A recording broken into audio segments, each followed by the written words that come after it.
Bonjour à tous. On commence ce samedi saint avec un regard tout spécial à ce que le Seigneur veut nous donner cette année. Et nous sommes dans la fête des saints avec un nouveau saint, bon nouveau.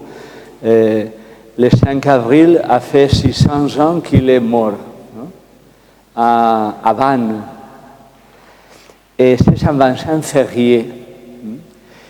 Je vous invite à ce que vous n'avez pas les petits cahiers pour aujourd'hui, de les prendre, parce qu'il va nous accompagner dans la méditation de cette journée. C'est un saint de Valence, même si dans la petite biographie, ils vous disent que c'est d'Aragon, c'est de la couronne d'Aragon à l'époque, mais ce n'est pas l'Aragon actuel, c'est Valence. Voilà, petite précision. Et cet homme-là, il a vécu un temps ici en Avignon, à la rue Joseph Vernet. L'église Saint-Agricole existait déjà, donc ce n'est pas impossible. On n'a pas les vidéos de comment il marchait dans la rue d'Avignon, mais c'est bien possible qu'il a prié ici. Même c'est bien possible qu'il soit dans cette église, qu'il a eu un moment de basculement de sa vie impressionnant, qu'il a fait un prédicateur infatigable de l'Évangile dans toute la France, en Suisse, le nord de l'Italie, en Espagne, un petit peu moins, mais il s'est investi de telle façon que sa vie était porteuse du zèle de l'Évangile pour une région importante de cette Europe du centre. Pourquoi on parle aujourd'hui de Vincent Ferrier? Parce que Monseigneur Catenos a voulu que dans cette année, jusqu'à octobre 2020, nous soyons accompagnés par les saints du diocèse, les célébrer, les approcher, les saints de nos paroisses concrètes, et pas seulement pour les approcher et les célébrer, mais aussi pour qu'ils rejoignent ce que nous sommes aujourd'hui en tant que chrétiens dans notre monde. Ils rejoignent ce que le Christ a fait dans leur vie, qui peut et qui les fait réellement aussi dans les nôtres. C'est le même Christ vivant qui a rejoint Vincent Ferrier dans cette église, ou à Notre-Dame-des-Doms, ou à Saint-Pierre, allez, il n'y a pas de problème, non?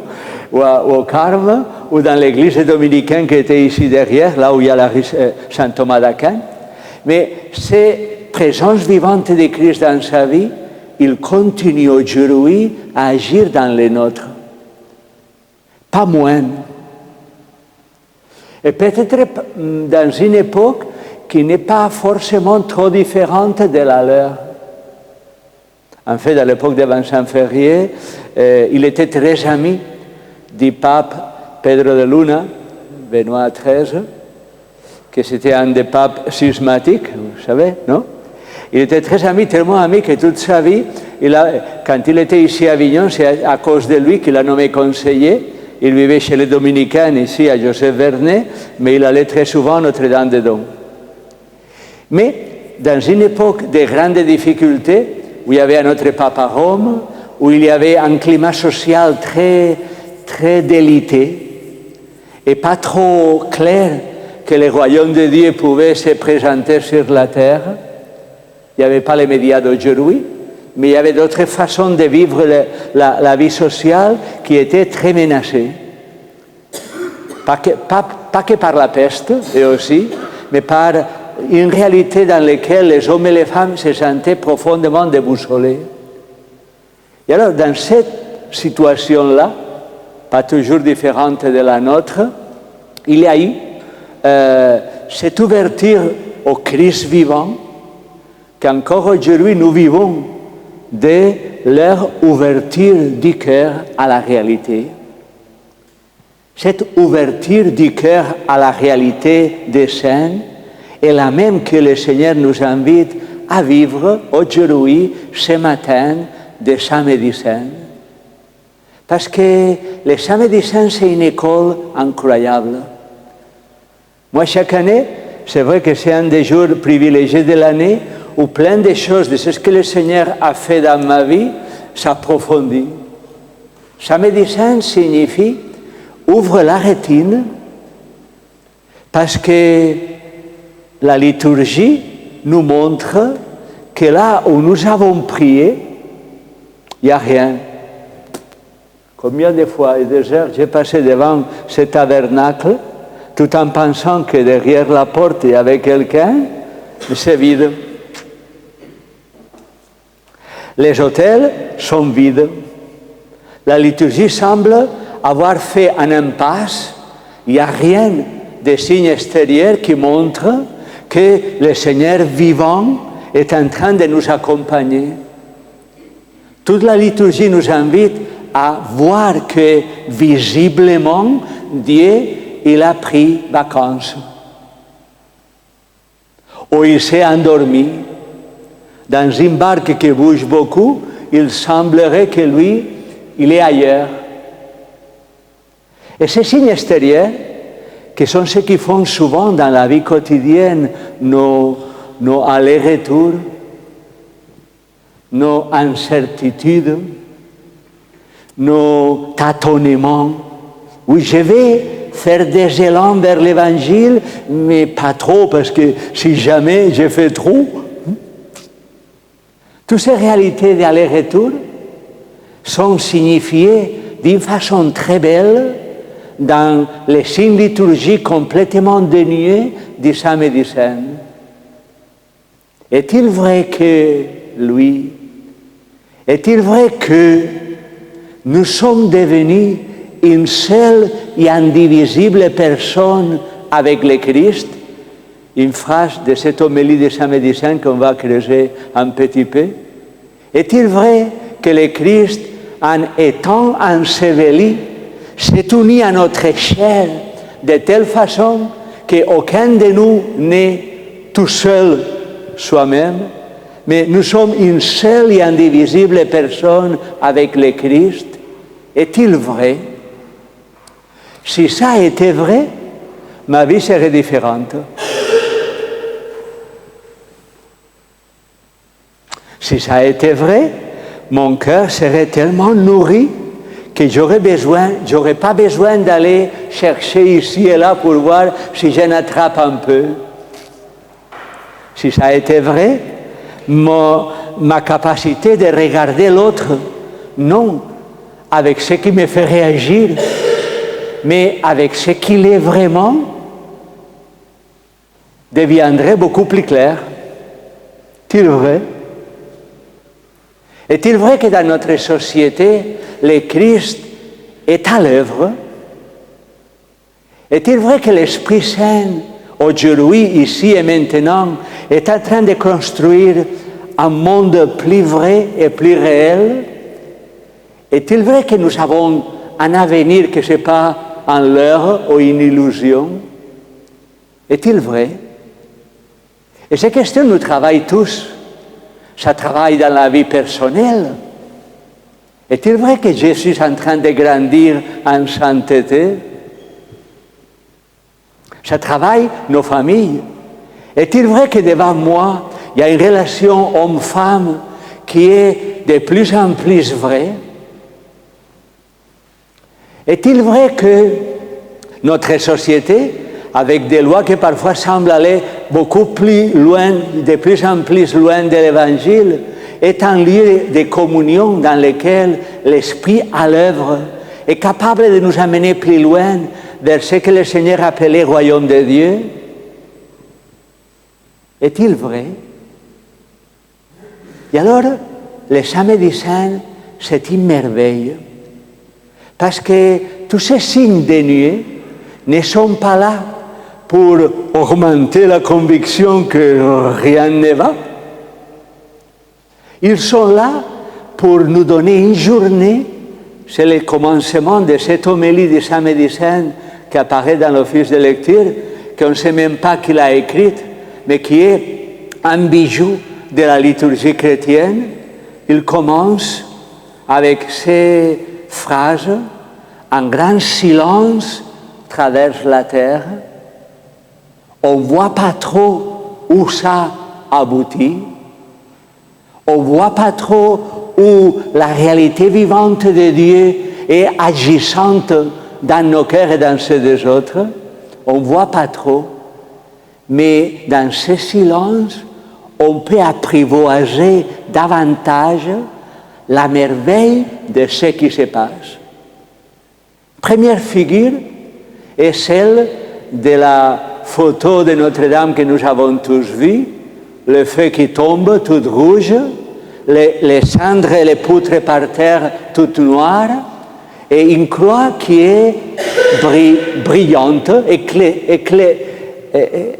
éclairée par on ne sait pas trop quelle lumière, et une vierge à côté dans les piliers qui est en train de rester debout, et qu'il semblerait que tous ces enfers n'ont pas d'emprise sur eux. Ils n'ont pas d'emprise sur eux. Qu'est-ce que c'est que les samedis saints? Commencez pas à rester effrayés du feu qui tombe, mais commencez à changer le regard vers ce qui est là, qui n'a pas bougé, qui n'est pas menacé et qui est agissant dans notre vie lorsqu'il y a des hommes et des femmes que par la foi n'est jamais inventer des trucs qui n'existent pas. La foi, c'est permettre que la rétine passe par la nuit et par le silence apparent à découvrir celui qui parle dans une délicatesse incroyable, mais non moins vraie, au fond du cœur, est capable de transformer de l'intérieur toute la réalité. Ce n'est pas une évidence. C'est une évidence progressive, à fur et à mesure qu'en traversant la nuit sans peur, on commence à découvrir ce que le samedi saint signifie. Le Seigneur est descendu aux enfers. Cela n'est pas une phrase belle qu'on dit comme ça. On la proclame à chaque messe dans le credo, il est descendu aux enfers, mais c'est une réalité qui n'est pas ailleurs, qui nous concerne réellement. Nos enfers sont-ils habités? Y a-t-il quelqu'un qui descend au-dessous de mes enfers pour m'unir à lui et me faire vivre non de ma propre vie, mais de la sienne? Est-il vrai qu'il y a un Seigneur qui, en s'unissant à ma chair, il est en train de la vivre de l'intérieur pour me permettre d'être oxygéné, non d'un sentiment illusoire ou passager ou du moment, de l'instant, mais d'une dimension qui est déjà éternelle, commencée dans le présent? Est-il vrai?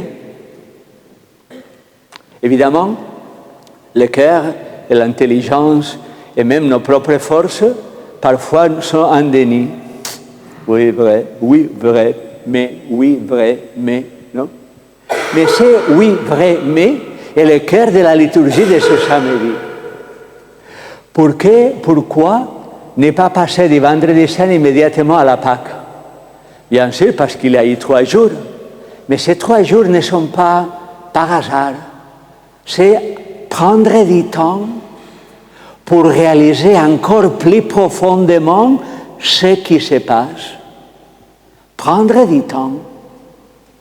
Parce que la tête peut être rapide. Oui, le Christ est déjà là, est ressuscité. Il y a des moments d'éclaircie très clairs que ça nous fait sauter, non? Il y en a un samedi matin, après avoir été couché plus tard que minuit, non? Un groupe de personnes, parce qu'il y a eu, c'est sûr, quelques moments dans lesquels l'éclairage a été vrai.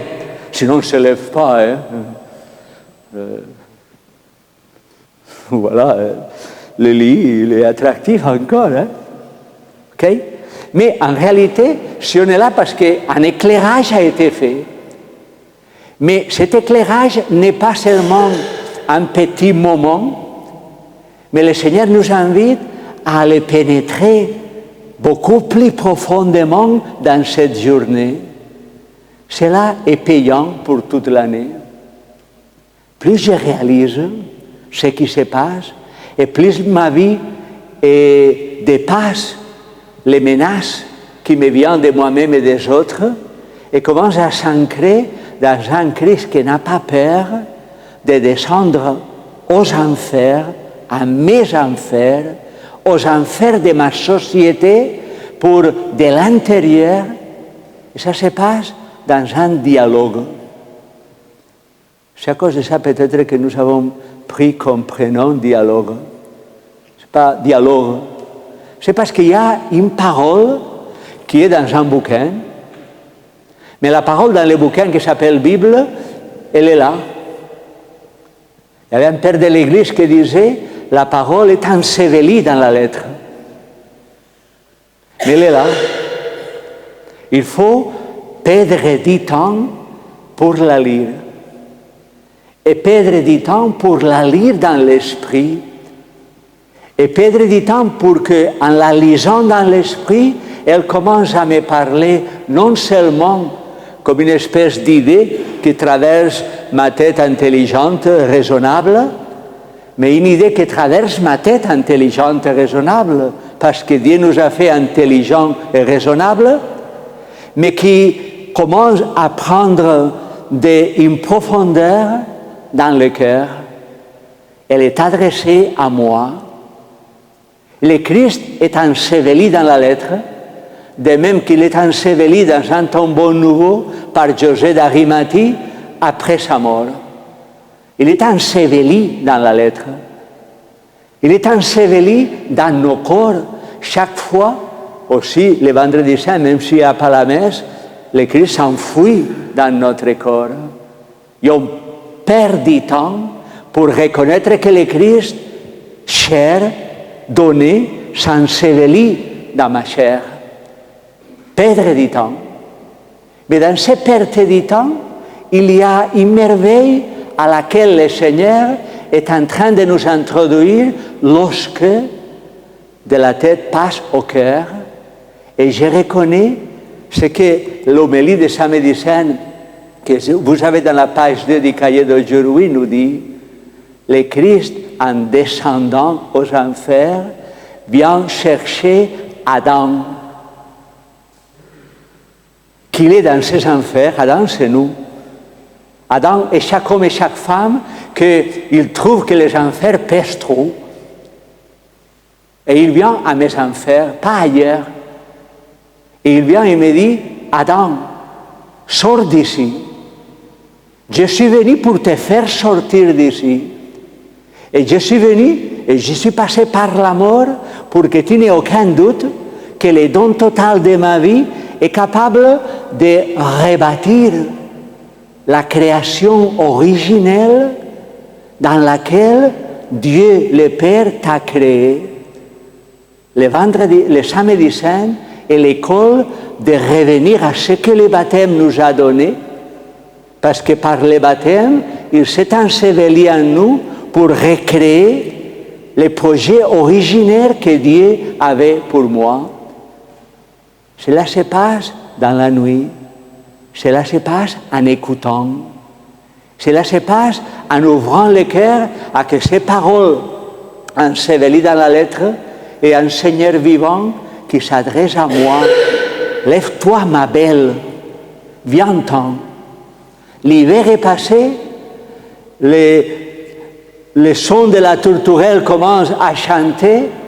Toi, je t'ai créé belle, et cette beauté originaire, c'est pas perdu. Je viens la racheter en toi aujourd'hui, ici et maintenant.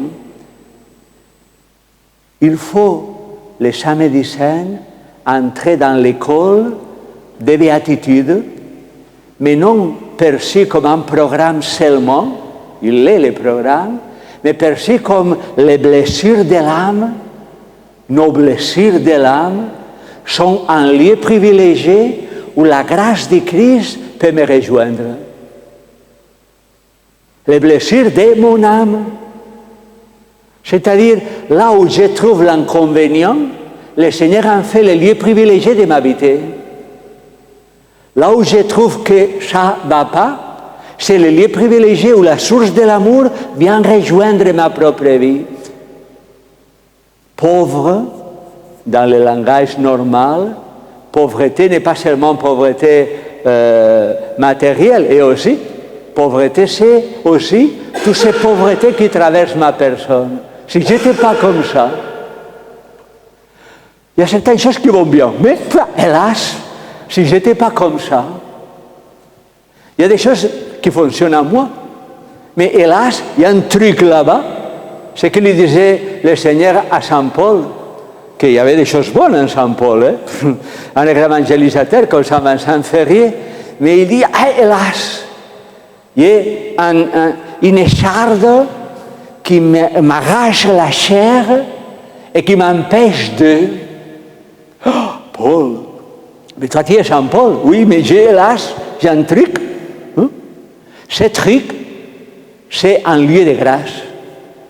Parce que tous ces trucs que nous avons, nous sommes trop habitués à essayer de les dissimuler ou de les arranger ou d'en faire avec. Non? Et alors là, tout seul. Quand j'essaie d'arranger ou dissimuler ou faire avec tout seul, il ne se passe rien. C'est le vendredi saint. Quand je commence à reconnaître que ces blessures, je ne vais pas les arranger tout seul, ça s'appelle pauvreté. Mais je commence à les tourner vers lui, qu'il est descendu à mes enfers. Ces blessures-là sont le lieu privilégié de ma sainteté. Pourquoi? Parce qu'il est en train de venir là, juste là. Une écharde dans la chair pour que je ne m'enorgueillisse pas, dit Saint Paul, 2 Corinthiens 12, 8 à 9, que je ne sois pas fier de moi-même et que je puisse mettre ma fierté dans le Seigneur qui rejoigne ce qui est pauvre en moi, qui le rejoigne là où ça fait mal, pour m'unir à lui et me décentrer. Je ne peux pas tout seul, lui est en train de faire. Bienheureux les pauvres, parce que vous touchez le royaume. Quand? Le samedi saint. Dans une rétine qui s'habitue à cela. Apprivoiser ça, et justement découvrir que derrière le tabernacle vide, il n'est pas vide. Il m'habite. Derrière les autels sans rien, ils ne sont pas dénués, et il n'y a rien. C'est le Seigneur même qui est en train de faire de ma vie une offrande avec la sienne. Il est en train, dira l'homélie de Samedi Saint, de faire de moi un Dieu. C'est vrai, dira la dernière phrase de cette homélie, c'est vrai que je t'ai fait partir du paradis. C'est vrai que j'ai mis des chérubins à la porte du paradis pour que tu n'oses pas revenir par tes propres moyens. Toute notre société occidentale n'est qu'une parabole de chercher à revenir au paradis par nos propres moyens. Et on ne se rend pas compte qu'en essayant de fuir complètement, fuis un peu. Un week-end, une fuite un week-end à Marrakech, une fuite un week-end dans une croisière, une fuite un week-end, et tu fuis dans ce paradis, mais tu portes tes enfers au paradis. Ça ne colle pas. Le samedi, c'est le jour du repos. Quel repos? C'est le repos de l'âme apaisée que lorsque elle laisse que le Seigneur vienne là où c'est l'écharde dans ma chair, il puisse, comme dit Saint Paul, m'introduire. Ma grâce te suffit, ma force se manifeste dans ta faiblesse. Et Paul dira immédiatement, parce qu'il était fier, la fierté n'est pas un problème. Hein? Est-ce qu'il faut être fier d'être français? Oui. Ah bon? Maintenant, il semblerait que la culture actuelle nous dit non, il faut pas être fier. Non, il faut être fier d'être dans mon propre pays, oui. Faut-il être fier d'être dans une église qui, à un certain moment de l'histoire, a basculé l'histoire des catacombes, que c'était complètement catastrophique, est né, et ils ne soupçonnaient rien, les gens qui étaient à l'extérieur des forts romains, ils ne soupçonnaient pas qu'au-dessous, il y avait un groupe de chrétiens avec les Christ vivants qui ont basculé l'Empire. Cela est-il possible aujourd'hui? Oui. Mais il faut être fier, oui. Mais ma fierté est dans le Seigneur qui est devenu une seule et indivisible personne avec moi. Et cette réalité est agissante encore aujourd'hui dans notre vie, dans notre histoire. Et cela passe par une rétine qui apprend à voir, et cela passe aussi par un cœur qui commence à être envahi par le mystère de ce cœur du Christ, qui ne fait pas de vacances non plus, et qui est à l'origine des désirs les plus profonds de mon cœur. Pour moi, c'est une des choses que Saint Augustin, un jour, m'a ouvert la lumière, qu'Élisabeth de la Trinité a continué à l'ouvrir encore plus, et qu'on verra après à 11h, Vincent Ferrier a aussi encore aidé à l'agrandir. Qu'est-ce que c'est que cette lumière? C'est que Saint Paul dit dans la lettre aux Romains, chapitre 8, versets 25 et 27, les aspirations les plus profondes de notre cœur viennent de lui. Il descend à nos enfers, pour nous découvrir que notre cœur n'est pas soutenu sur rien, sur des passions condamnées à l'échec. Nos cœurs sont soutenus par un cœur infiniment plus grand qui nous a fait pour lui, qui bat avec les nôtres, réellement. Il n'y a pas que son sang traverse nos veines, comme aime dire toujours Monseigneur Catenos, le jeudi saint dans la messe chrismale. Ce n'est pas simplement son sang qui traverse nos veines, c'est que notre cœur est soutenu par les battements du ciel réellement. Non. Si tu savais ce que j'ai dans le cœur, tu ne dirais pas ces choses-là. Regarde le tabernacle vide. Regarde, en premier abord, tu vois ta personne que, oui, peut-être oui, mais de temps en temps. En réalité, notre cœur est soutenu par le ciel. Et comment on entre dans cette école samedi saint? Rétine qui s'ouvre à découvrir qu'effectivement, il dit, je te donne mon souffle, encore cette homélie, je te donne mon souffle pour que tu découvres que tout ce que tu as comme soif de l'intérieur a comme source et comme racine le cœur même de Dieu. Tu n'as pas un cœur petit, tu as un cœur à la mesure de Dieu. C'est pour cela que tu as le droit de pas seulement laisser rêver Dieu sur toi, mais que ce rêve de Dieu commence à habiter ton intérieur. Tu as le droit de ça. Ça, c'est la sortie des enfers. Les enfers, c'est le cœur de l'homme. Ça, c'est Khalil Gibran qui disait ça dans Les Prophètes, non? Et qu'au cœur de cette représentation de théâtre qu'on fait souvent ici à l'oratoire pendant les festivals, apparaît cette phrase, non? Qu'est-ce que c'est que l'amour, l'enfer? Comment tu peux dire que l'amour, c'est l'enfer? Non, l'amour n'est pas l'enfer, mais les amours fondés sur nos propres ressources à nous sont une origine de souffrance incroyable. Et le Christ, il vient au plus profond de notre intérieur pour habiter nos cœurs du ciel. Et que se passe-t-il? Il se passe que notre vie commence à se décentrer de nous-mêmes. Et à se décentrer pour contempler celui qui nous aime plus que nous aimons. Il y a toute cette phrase de l'homélie d'aujourd'hui qui sont très très très belles et qui vient dans la deuxième partie de l'homélie. Je te l'ordonne, éveille-toi, ô toi qui dors. J'aime beaucoup ces commandements de Dieu. Parfois, le mot commandement de Dieu, ça est synonyme d'un Dieu arbitraire qui va nous imposer des trucs qu'on ne veut pas trop entendre. Ici, ces commandements de Saint Médecin, c'est « je te l'ordonne ». Pourquoi je te l'ordonne? Parce que même mes forces sont incapables de penser que devenir une seule et indivisible personne avec le Christ soit possible. Je te l'ordonne. Prends-le au sérieux jusqu'au bout. Fais vrai ce que je réalise. Parce que sans toi, cette résurrection ne sera pas vraie. J'ai besoin de toi pour cette résurrection dans ta chair. Je te l'ordonne, éveille-toi, ô toi qui dors. Je ne t'ai pas créé pour que tu demeures captif de ces jours de mort. Relève-toi d'entre les morts. Moi, je suis la vie des morts. Lève-toi, œuvre de mes mains.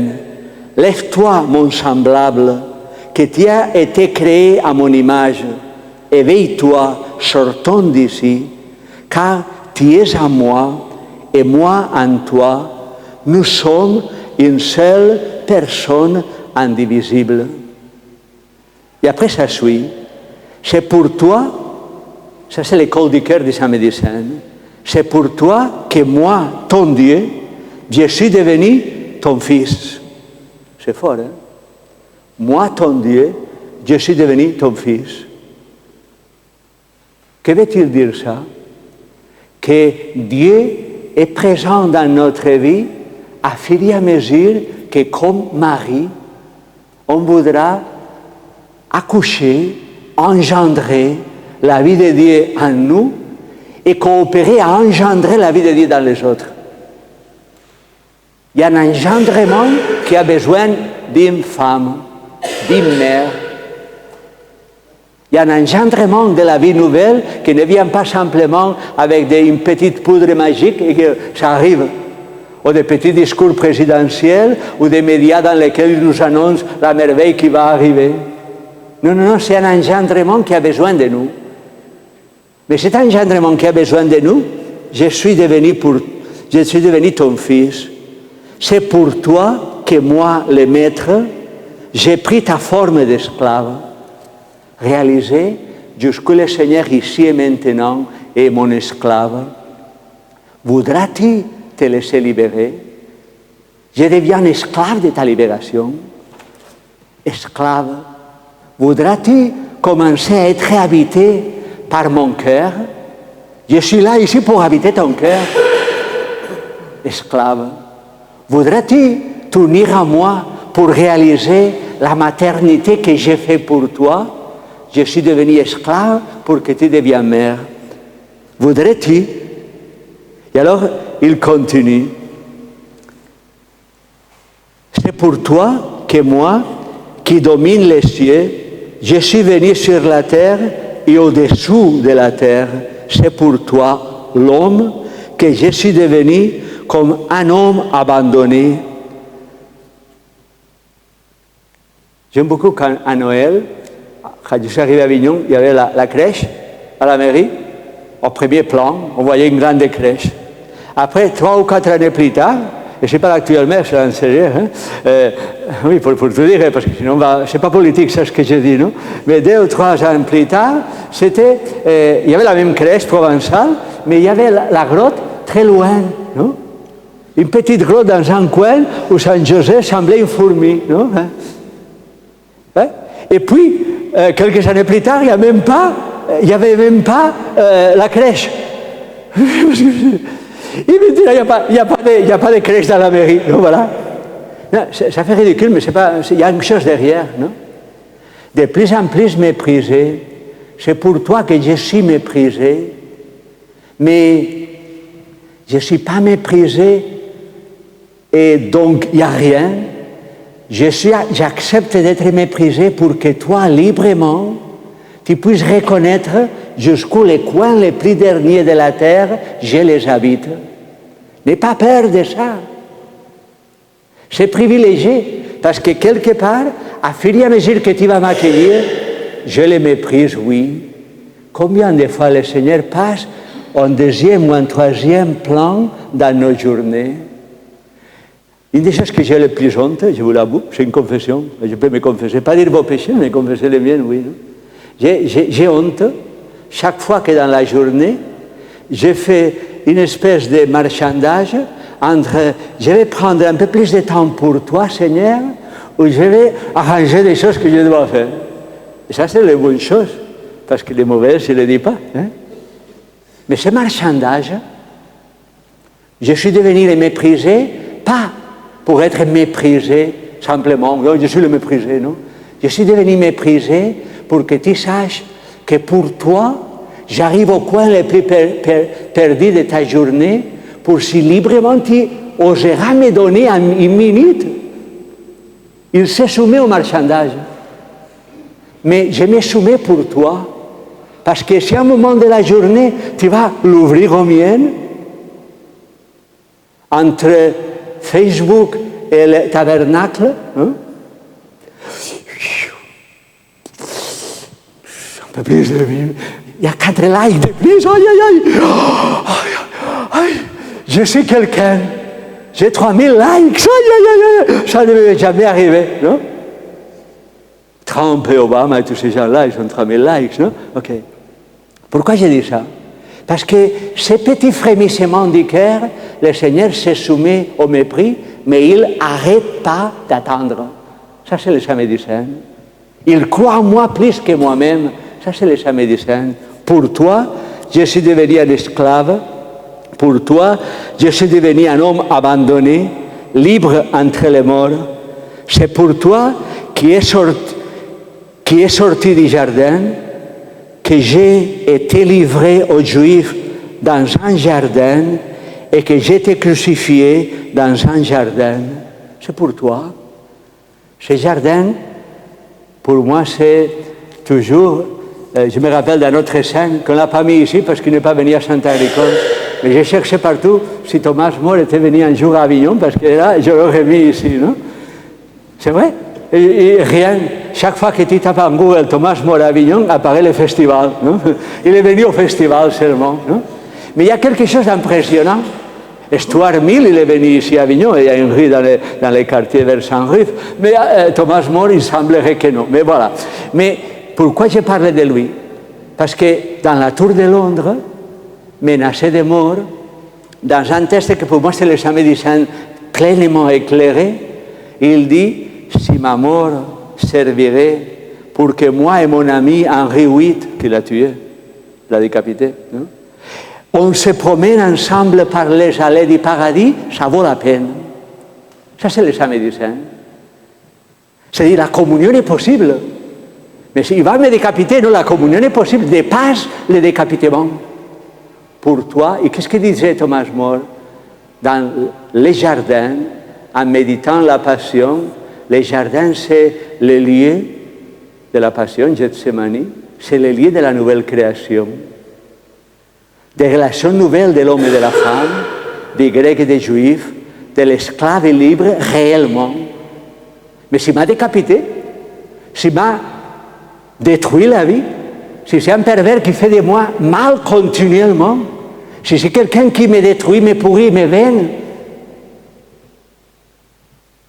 il ne faut pas accorder des choses qu'il ne mérite pas, mais mon cœur sait que mon offrande et ma souffrance peut devenir lieu de communion plus tard, parce que rien ne menace ce que le Christ crucifié et ressuscité introduit dans ma chair, une seule et indivisible personne, Samedi Saint.